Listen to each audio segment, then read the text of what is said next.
हमारी पृथ्वी पर स्थित एक ऐसी जगह जो अपने आप में ही एक रहस्य है, जहाँ से जिंदा लौट के आना किसी भी मनुष्य के लिए लगभग इम्पॉसिबल सा काम है। एक ऐसी गुत्थी जिसे आज की वीडियो में हम सुलझाने वाले।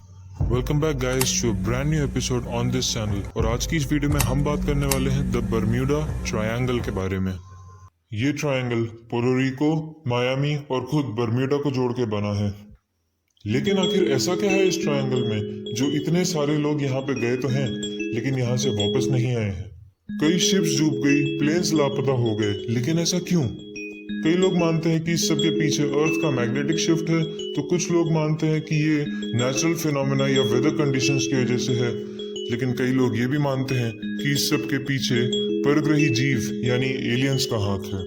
तो जब से ओशियनिक एक्सप्लोरेशन स्टार्ट हुआ था इस ट्रायंगल के बारे में, तभी से अजीबोगरीब कहानियां बननी शुरू हुई थी। और इस सब की शुरुआत ही की थी द ग्रेट क्रिस्टोफर कोलंबस ने।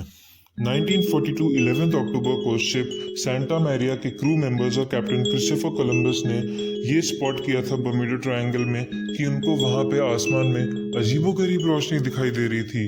और तो और उनका कंपास भी ठीक से काम करना बंद कर दिया था। और उसी वक्त से बर्म्यूडा ट्रायंगल की मिस्ट्रीज चालू हुई थी।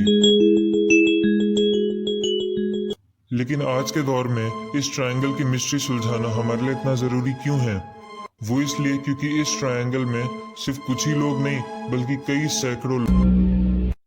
अगर समुद्र की ही बात करें तो इसकी शुरुआत हुई थी 1800 में यूएसएस पिकरिंग शिप से। उसके बाद 1814 में यूएसएस वास्प, 1824 में यूएसएस वाइल्ड कैट, 1840 में रोज़ाल, 1918 में यूएसएस साइक्लॉप्स, 1921 में कैरल ए डेयरिंग, 1925 में एसएस कैटॉप्स्की, 1958 में रेवॉन ओसी, 1963 में एसएस मैरियन सल्फर क्वीन और न जाने ऐसी कई और शिप्स जो इस ट्रायंगल में लापता हो चुकी हैं। और समुद्र के ये सारे हादसे मिला के लगभग 800 लोग इस ट्रायंगल में लापता हो चुके हैं। प्लेन्स की बात करें तो इसमें आते हैं 1945 US Navy PBM-3S, 1948 Avro Tudor Star Tiger, 1948 Douglas DC-3, 1949 Avro Tudor Star Ariel, 1956 Martin Marlin, 1962 USAF KB-50 और न जाने और कई प्लेन्स जो इस ट्रायंगल में लापता हो चुके हैं। इन सब हादसों में एक ऐसा हादसा भी था जिसने सबसे बड़ी मिस्ट्री क्रिएट करी थी। वो था द फ्लाइट 1945 5 दिसंबर को 5 US navy torpedo bombers naval base से एक ट्रेनिंग एक्सरसाइज के लिए गए थे और पांचों के पांचों अचानक गायब हो गए। उन्हें बचाने के लिए नेवी ने कुछ ही देर में एक रेस्क्यू टीम भी भेजी, लेकिन वो रेस्क्यू टीम भी गायब हो गई। कुछ ही घंटों में यूएस नेवी ने अपने 27 एयरमैन खो दिए। आखिर कैसे अचानक से इतने सारे शिप्स, इतने सारे प्लेन्स गायब हो गए? इस सब के पीछे का कारण क्या था? कोई नेचुरल फिनोमिना या किसी परग्रही जीव का कोई कारनामा? इस सब के ऊपर बहुत सारी थ्योरीज प्रपोज की गई थी।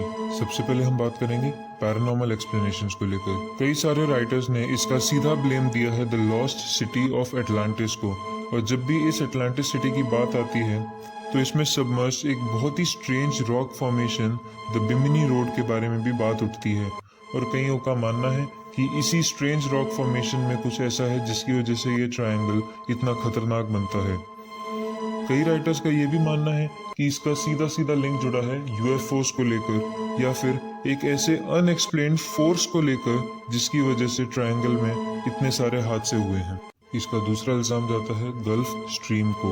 गल्फ स्ट्रीम एक बहुत ही मेजर सरफेस करंट है और इसको रिवर इन द ओशन भी कहा जाता है, क्योंकि ये ओशन के अंदर भी एक नदी की तेजी से आगे बढ़ती है जिसकी सरफेस वेलोसिटी कुछ 2 मीटर्स पर सेकंड तक पहुंच जाती है, जो कि एक बोट या फिर एक सी लैंडिंग प्लेन को आराम से बहा के ले जा सकती है। अगली एक थ्योरी प्रपोज की गई थी वायलेंट वेदर्स को लेकर। ऐसे ट्रॉपिकल वाटर्स में हरिकेन्स का फॉर्म होना बहुत ही आम बात है, जो कि बहुत ही पावरफुल स्टॉर्म्स होते हैं जिन्होंने हिस्ट्री में भी बिलियंस ऑफ डॉलर्स का नुकसान हमको दिया है। ऐसी ही एक कहानी जुड़ी है the pride of Baltimore ship से, जिसके बारे में कहा जाता है कि एक कोल्ड एयर डाउनड्राफ्ट की वजह से ये शिप डूबी थी, जहां के क्रू मेंबर्स ने नोटिस किया था कि विंड वेलोसिटी कुछ 97 किलोमीटर पर आवर से शिफ्ट हो गई थी 145 किलोमीटर पर आवर।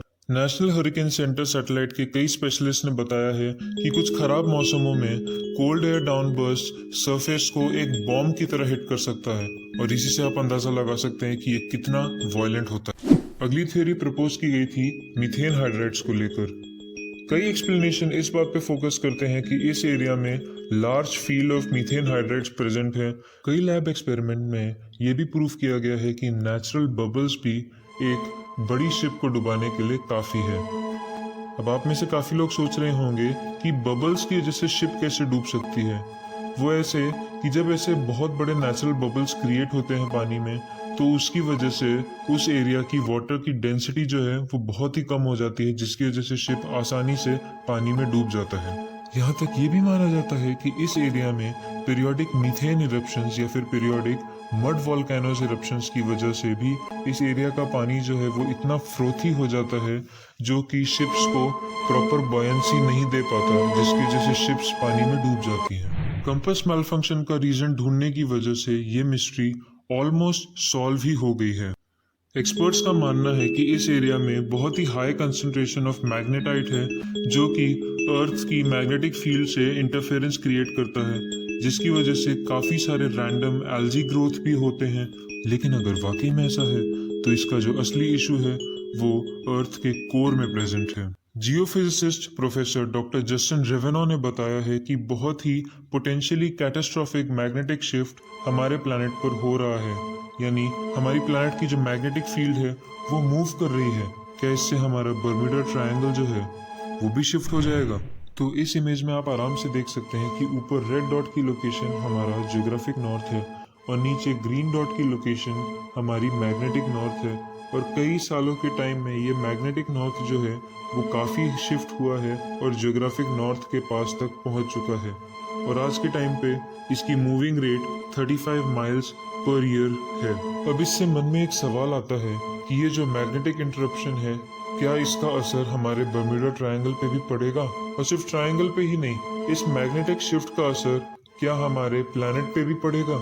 आज के टाइम पे एक एवरेज पर्सन को मालूम ही नहीं है कि हमारा मैग्नेटिक नॉर्थ जो है वो शिफ्ट हो रहा है।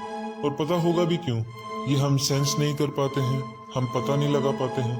लेकिन इसकी वजह से शिप्स और एयरप्लेन्स के नेविगेशन सिस्टम में काफ़ी उतार चढ़ाव आते हैं, जिसकी वजह से रेगुलरली हमें मैप्स को अपडेट करना पड़ता है ताकि हमारा जीपीएस सिस्टम और नेविगेशन सिस्टम है वो आज के टाइम पे भी एक्यूरेटली चलता रहे।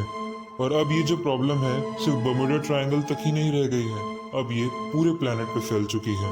Now you all can see कि अर्थ की मैग्नेटिक फील्ड एक फोर्स फील्ड की तरह काम करती है और ये मैग्नेटिक फील्ड हमें स्पेस वेदर, सोलर रेडिएशन और सोलर स्टॉर्म से प्रोटेक्ट करती है। But this magnetic shift is causing us a lot of danger. अब भले ही बर्मुडा ट्रायंगल मूव कर रहा है लेकिन फिर भी वो एक लिमिटेड एरिया में आइसोलेटेड रहने वाला है जो कि अराउंड 500,000 स्क्वायर माइल्स का है। क्या पता एक दिन ऐसा भी आए जब हमारा पूरा प्लैनेट ही एक बर्मुडा ट्रायंगल में कन्वर्ट हो जाए, यानी एक ऐसा रीजन जहाँ पे एक्यूरेट नेविगेशन पॉसिबल नहीं होगा। खैर, इस टॉपिक को छोड़ते हैं हम हमारी अगली किसी वीडियो के लिए।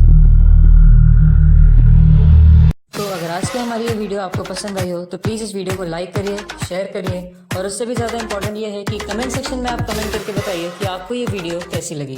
और इसी के साथ साथ कर दीजिए चैनल को सब्सक्राइब ताकि आपको हमारे चैनल पे और भी ऐसी इंटरेस्टिंग वीडियोस मिलती रहें। तो अभी के लिए चलते हैं, आपसे फिर मिलेंगे हमारी अगली वीडियो में।